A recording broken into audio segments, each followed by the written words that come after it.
Captain Nara stood on the bridge of her cargo ship, watching the stars through the large viewing window. Her trading convoy had been making this peaceful journey through space for weeks. The 3 Villani ships carried valuable goods from there, homeworld to distant markets.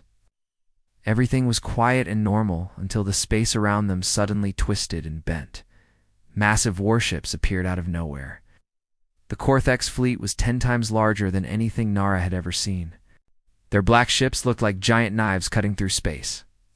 Each destroyer was 3 times the size of her biggest cargo vessel. The alien ships moved with deadly purpose, surrounding the small Villani convoy like predators circling their prey. Nara's hand shook as she gripped the command chair. Her heart pounded in her chest.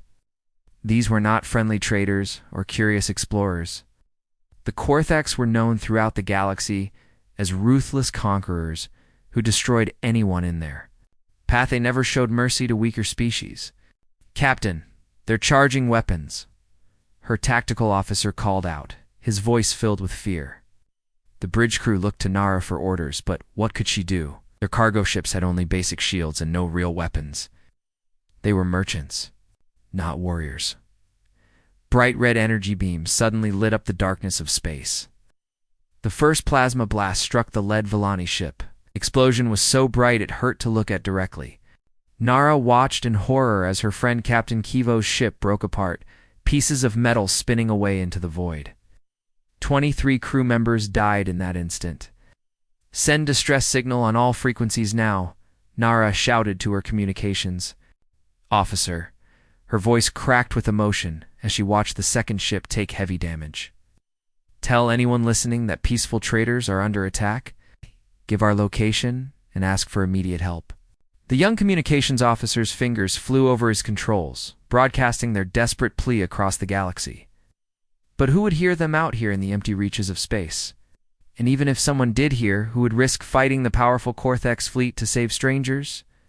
Far away at the edge of human space, Lieutenant June sat at his monitoring station. The night shift was usually boring, just listening to background noise from distant stars. But suddenly, his equipment picked up something different. An alien voice speaking a language he had never heard before. The universal translator worked quickly, turning the strange words into human speech. The desperation in that unknown voice cut through June like a knife. Even though the translator made the words sound mechanical and cold, he could hear the raw fear and hopelessness behind them. Someone out there was about to die, and they were begging for help. June's training told him to log the transmission and report it through proper channels. But something about that voice made him act faster. He reached for the emergency communication button that would connect him directly to Admiral Hannah's command center. This could not wait for bureaucracy. In paperwork, Admiral Hannah sat in her command chair, replaying the alien distress call for the 5th time. The desperation in that unknown voice echoed through the quiet bridge of the human flagship. Her fingers drummed against the armrest as she stared at the data streaming across her screen. The transmission had traveled across hundreds of light years to reach them, carrying with it the final moments of dying strangers. The regulations manual lay open on her desk, its pages clearly outlining humanity's first contact procedures. Every line was written by politicians and bureaucrats who had never faced real combat. They spoke of careful diplomatic protocols, lengthy approval processes, and the importance of not interfering in alien conflicts. The rules made sense on paper, but they felt hollow when real people were crying out for help. Commander Tay shifted nervously beside her chair. He was a good officer, always following orders and thinking about consequences. His job was to remind her of the rules, even when those rules felt wrong. The young commander cleared his throat and spoke carefully. "Sir, regulations clearly state we cannot interfere with unknown alien conflicts without direct authorization from Earth Command," he said, his voice steady but uncertain. "We're supposed to observe and report, nothing more. Getting involved could create diplomatic problems we're not prepared for." Hannah's jaw tightened as she listened to her aide recite the official policy. She had helped write some of those regulations herself, back when alien contact was just theoretical. But hearing that terrified voice begging for help changed everything. Rules written in comfortable offices on Earth seemed meaningless when faced with real suffering in the cold depths of space. "I know exactly what the regulations state, Commander Tay," she interrupted, her voice sharp with frustration. "I helped draft half of them. But those regulations were written by people who never had to listen to someone die while begging for help." She stood up from her command chair and walked to the main tactical display. The star map showed their current position and the location where the distress call originated. It would take the 7th Fleet 6 hours to reach the Veil Nebula at maximum speed. Every minute they delayed meant more innocent people might die. "Prep the 7th Fleet for immediate deployment," she ordered, her voice carrying the authority of someone who had made her decision. "Full battle configuration. I want every ship ready for heavy combat within 30 minutes." The bridge crew exchanged worried glances.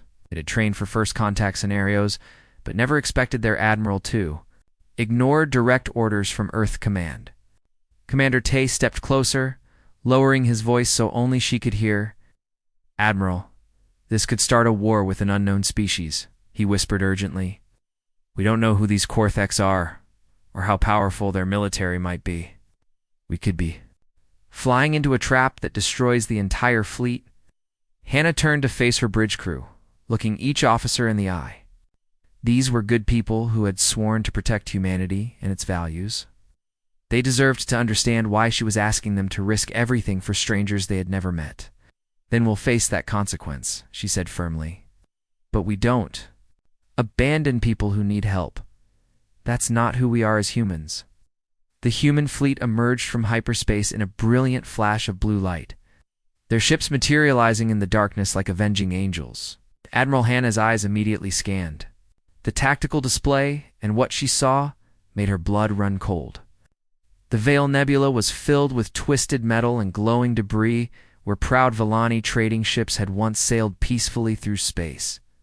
Scattered throughout the wreckage, small escape pods drifted helplessly like leaves in a cosmic wind. Pod contained terrified survivors who had watched their friends and crewmates die in the brutal attack. Their life support systems were running low, and their tiny vessels had no weapons or shields to protect them from the massive Kortheks warships that stalked between the debris fields. The Kortheks fleet was even more intimidating up close. Their black ships looked like giant predators with sharp edges and glowing red weapon ports. Each destroyer was 3 times larger than the biggest human cruiser, and their formations suggested they were experienced in crushing weaker opponents. These were not explorers or traders, but professional killers who took pleasure in destroying anyone who stood in their way. "Lieutenant." Min at the communications station suddenly straightened in his chair.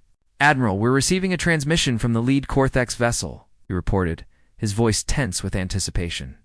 The alien voice that filled the bridge was cold and mechanical, speaking through a universal translator that made every word.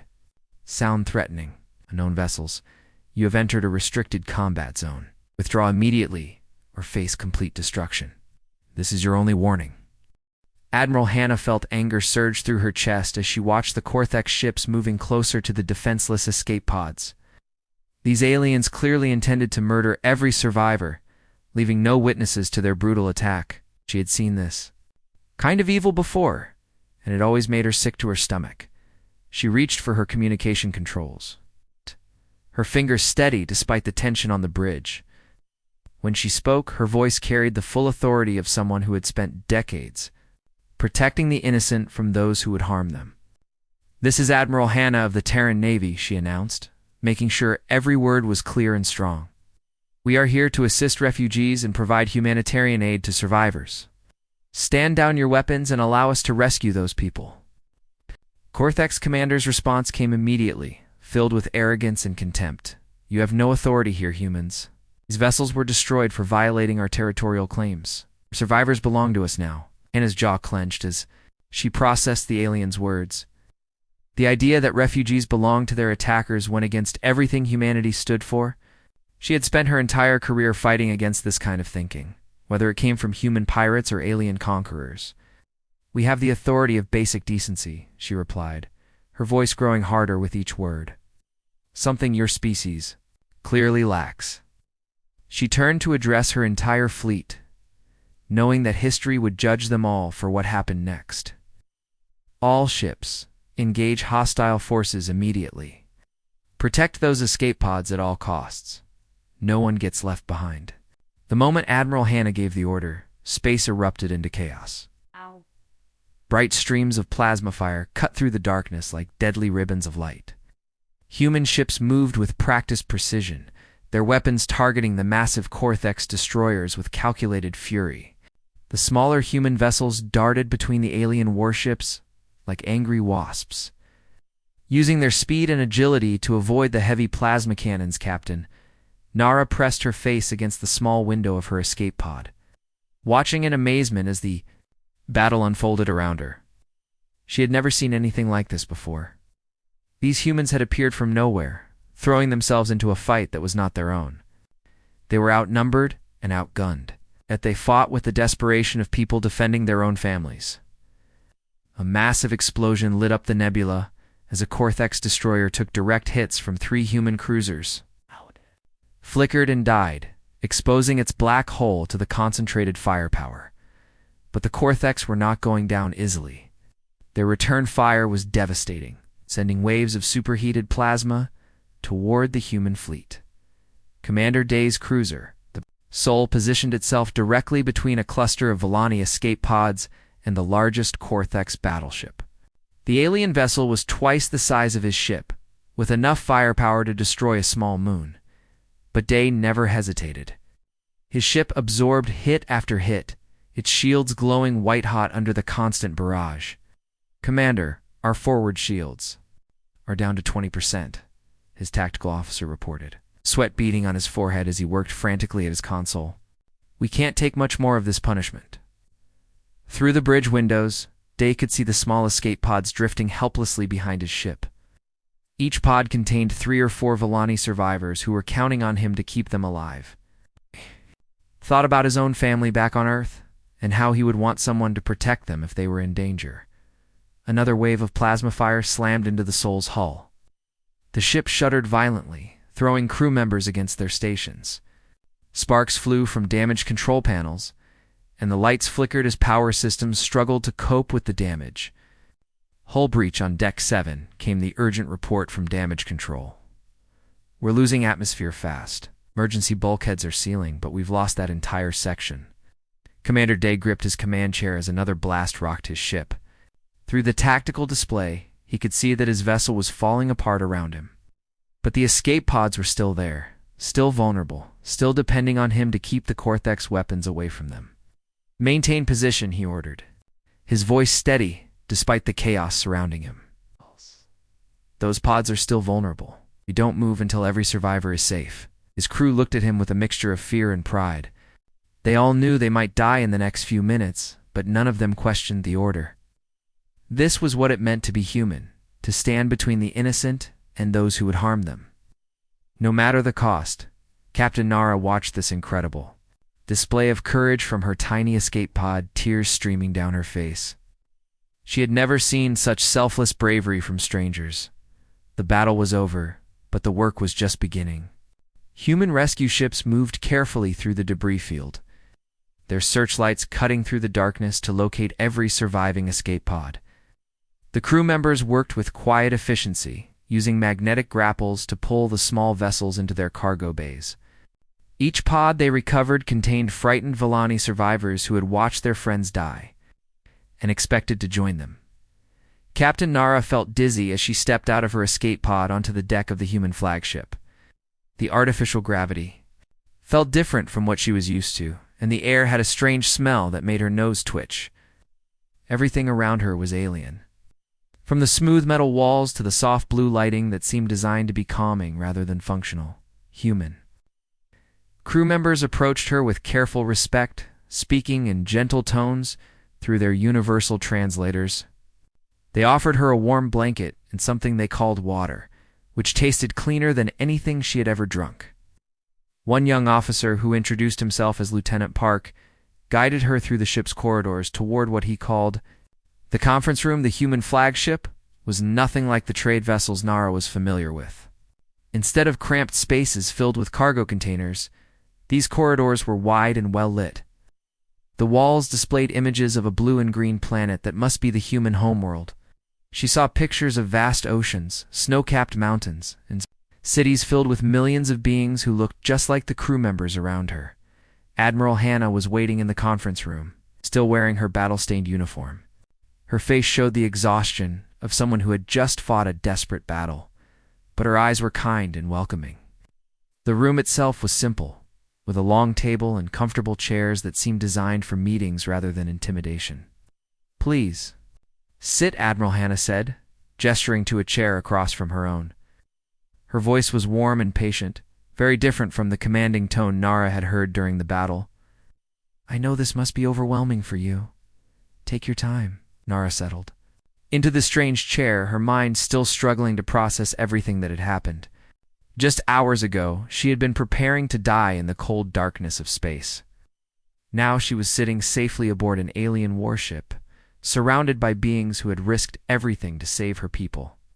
"Why?" she asked, the question bursting out of her before she could stop it. The universal translator carried her words to the human admiral, along with all the confusion and wonder in her voice. "Why did you risk your ships and your lives for people you had never met? We are strangers to you. We have nothing to offer in return." Admiral Hannah reached for a small device on the table that began making soft bubbling sounds. Steam rose from it, carrying a rich, warm smell that reminded Nara of the comfort foods from her childhood. The Admiral poured dark liquid into 2 small containers, offering one to her guest. "Because you needed help, and we were able to give it," Hannah said simply, as if the answer should be obvious to anyone. "That's enough reason for us. It's what we call being human." Nara stared at the strange beverage, trying to comprehend such simple altruism. The medical bay of the human flagship buzzed with constant activity. Captain Nara walked slowly through the corridors, still amazed by what she was seeing. The room was filled with beds, where injured Villani survivors lay recovering from their ordeal. But what shocked her most was how the human medical staff treated her people with the same urgent care they would give to their own species. Dr. Sue moved from bed to bed, her hands steady as she worked on patients whose biology was completely different from her own. The Villani had 3 hearts instead of 1, and their blood was blue rather than red. Their bones were hollow like birds, making them fragile in ways humans had never encountered before. Yet the doctor adapted her techniques without complaint, learning as she worked. "The wound is deeper than I thought," Dr. Sue murmured to her assistant as she examined a young Villani trader who had been badly burned in the attack. "Their skin layers are thinner than ours, but they heal faster. We need to adjust the treatment accordingly." The human medical team had been working for 6 straight hours without rest. They studied Villani anatomy charts that Captain Nara had provided, asking careful questions about pain tolerance and medication reactions. Some of the injured survivors were children, and Nara watched human nurses sing soft songs to comfort them.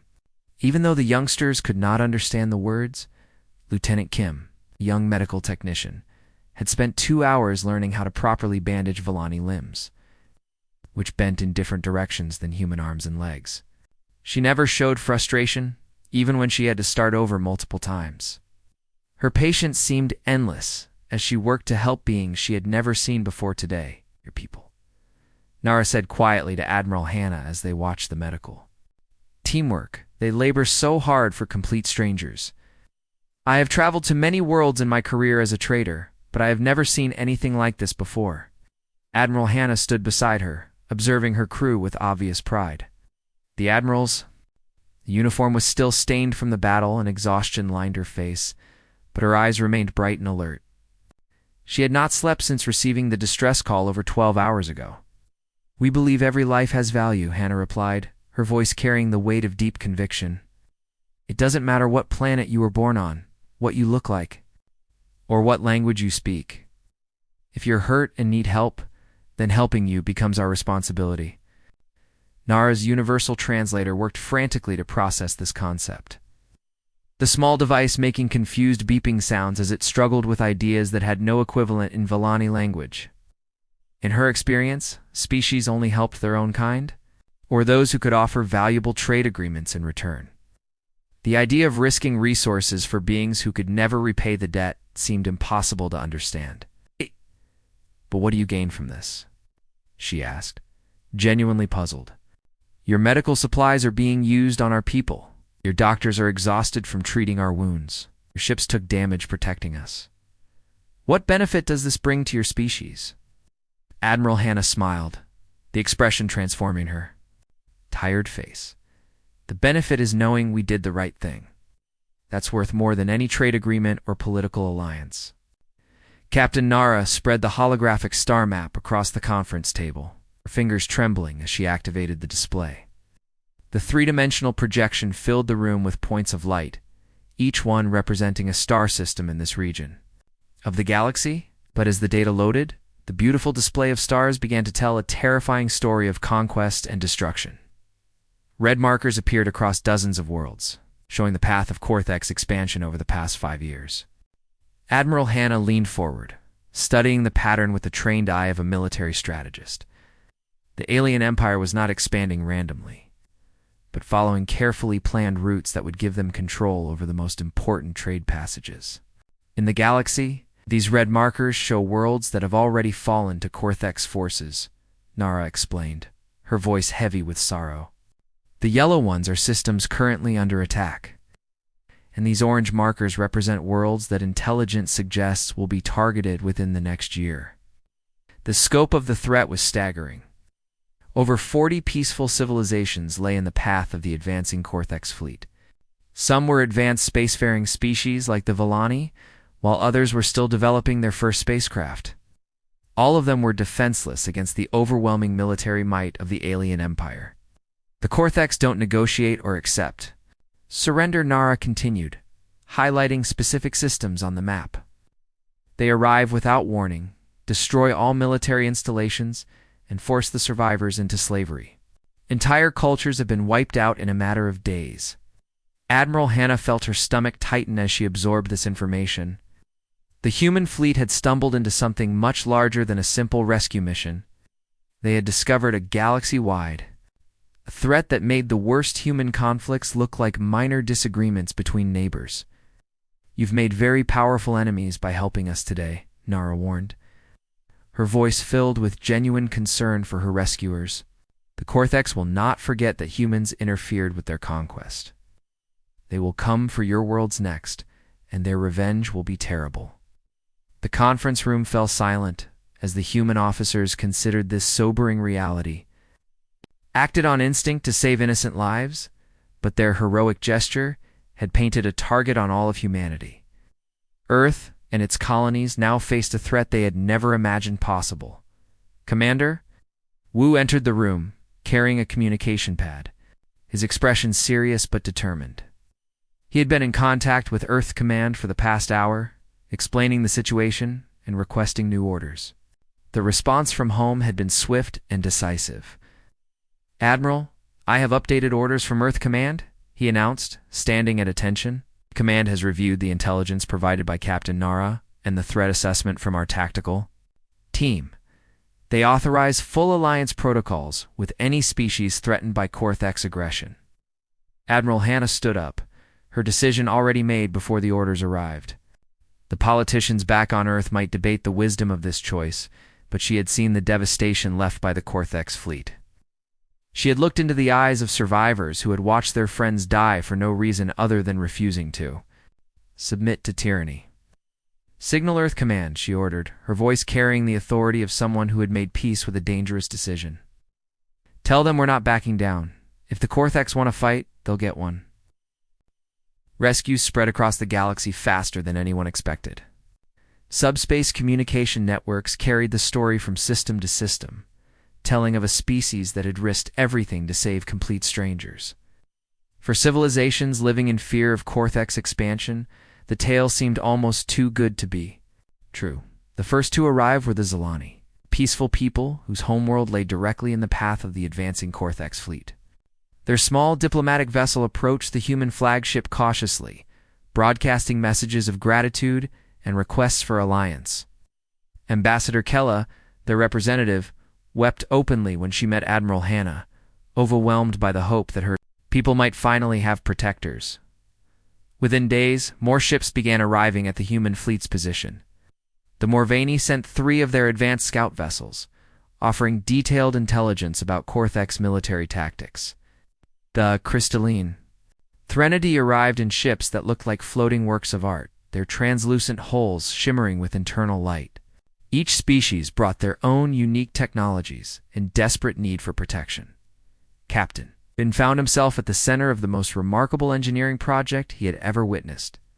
The human fleet's main hangar bay had been converted into a massive workshop where species from across the galaxy worked side by side, sharing technologies that had been developed in isolation for thousands of years. The Villani shield generators operate on completely different principles than ours, he explained to his engineering team as they studied the alien technology. Instead of deflecting energy, they absorb it and redirect it back at attackers. Attackers? We can integrate this with our existing systems. Our ships will be twice as effective in battle. The work was challenging, but exciting. Villani engineers had to learn human manufacturing techniques, while human technicians struggled to understand alien power systems that used exotic matter they had only read about in theoretical physics papers. Language barriers made communication difficult. The universal translators worked overtime to bridge the gaps between species. Lieutenant spent her days working directly with Captain Nara, combining human tactical knowledge with Villani intelligence about Korthek's strategies. The 2 officers had developed a strong working relationship despite their different backgrounds, finding common ground in their shared dedication to protecting innocent lives. Your tactical databases are remarkably comprehensive, Nara noted. As they reviewed battle plans on the holographic display, you have detailed analysis of weapons, systems, ship movements, and combat formations that would take my people years to develop. You smiled as she pulled up another set of data files. Humans have been fighting wars for our entire history. We've learned to study every aspect of combat because our survival has always depended on being better prepared than our enemies. Gestured to the mixed crews working throughout the ship. We believe in being prepared for anything. And now we're preparing together, combining the best ideas from dozens of different civilizations. The cultural exchange amazed everyone involved.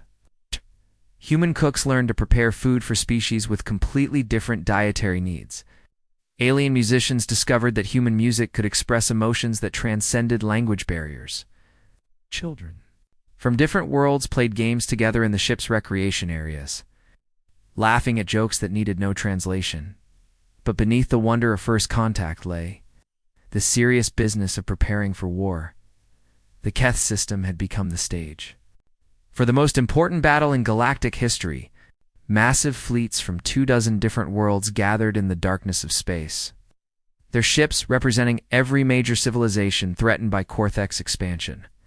At the center of this unprecedented alliance flew the human flagship, its blue and white colors standing out among the varied designs of alien vessels. Admiral Hannah stood on her bridge, watching the tactical display as enemy ships emerged from hyperspace. The full Korthek's armada had finally arrived, bringing with it every destroyer, battleship, and carrier they possessed. Their black hulls gleamed with menace as they formed attack formations, confident that no force in the galaxy could stand against their overwhelming firepower. But they had never faced anything like this coalition before. Human destroyers flew alongside crystalline Threnody vessels that sparkled like jewels in the starlight. Villani cruisers with their distinctive curved hulls moved in perfect formation with angular Morvani scouts. The combined fleet represented the hopes and dreams of billions of beings who refused to bow to tyranny. All ships, this is Admiral Hannah, she announced over the fleet-wide communication channel. Today we fight not just for our own worlds, but for the right of every peaceful species to exist free from fear. Remember, we stand together or we fall alone. The battle began with a thunderous exchange of weapons fire that lit up the entire system. Plasma bolts and energy beams crisscrossed through space like deadly fireworks, while missiles and torpedoes streaked between the opposing fleets. The Kortheks had superior individual ships, but the coalition forces fought with a coordination that surprised their enemies. Villani fighters, small and agile, darted around massive human bombers, their shields absorbing enemy fire that would have destroyed the larger vessels.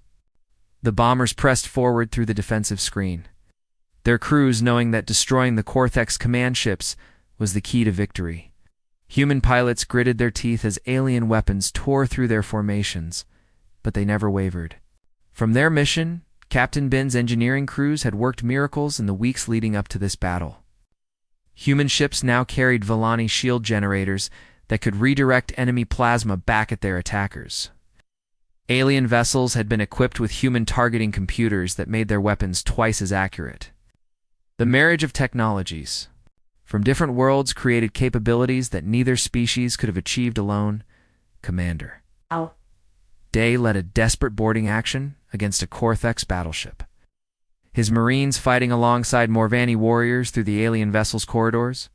The different species had trained together for weeks, learning to coordinate their attacks despite their varied physical capabilities.